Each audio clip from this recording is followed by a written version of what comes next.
Everyone has been talking about digital nomads. Countries around the world, including South Africa, have been embracing this new concept of digital nomads.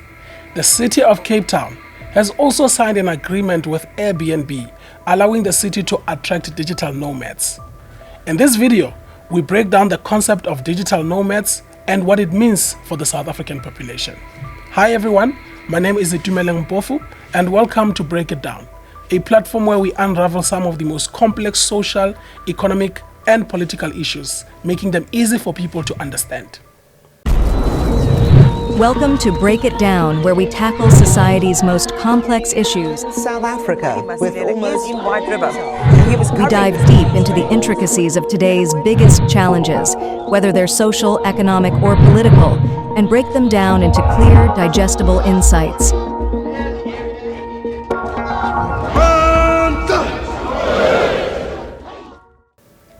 Tourism tends to be the backbone of many economies, with tourists spending their money on domestic products and boosting the local economy.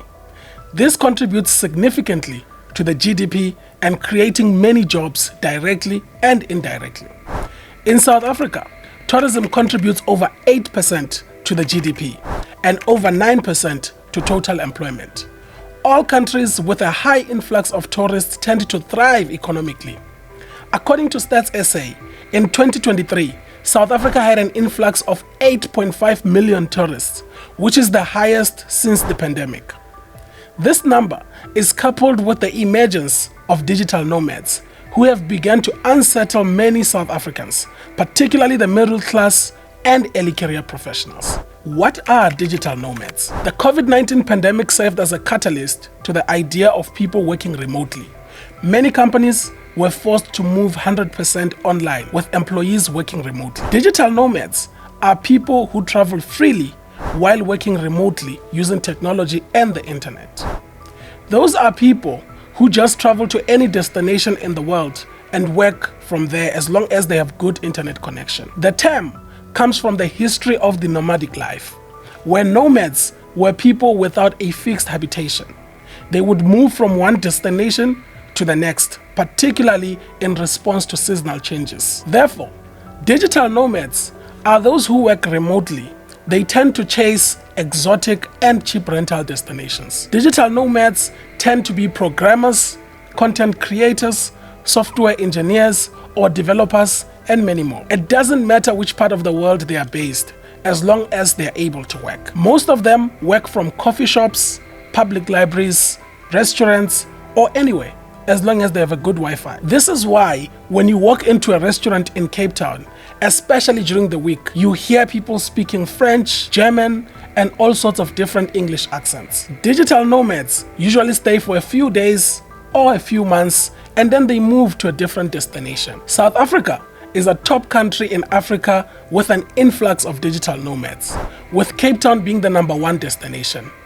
One would think this calls for a celebration, because it means they will spend their foreign currency to boost the local economy. Unfortunately, there's mixed feelings to this. What are the implications of digital nomads? Despite the fact that they bring their foreign currency to spend in the local economy, the digital nomad economy relies heavily on short-term rentals and Airbnbs. Due to the fact that they normally stay for a few days or few months, this has created a demand for short-term rentals and Airbnbs. At present, Cape Town has the most Airbnbs in Africa, and internationally it surpasses cities like Berlin and Barcelona with over 21,000 listings, making Cape Town one of the cities with the highest Airbnb listings in the world. The era of digital nomads has led to landlords transforming their rental properties to short-term rentals and Airbnbs. The byproduct of landlords transforming their properties to short-term rentals and Airbnbs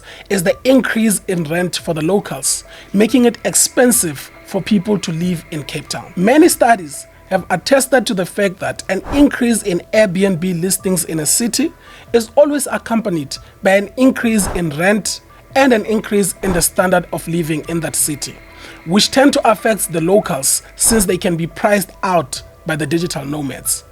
The same is happening in Cape Town, where rent continues to skyrocket and pushing the middle class and early career professionals out of the city. Some have termed this a new era of colonization and gentrification.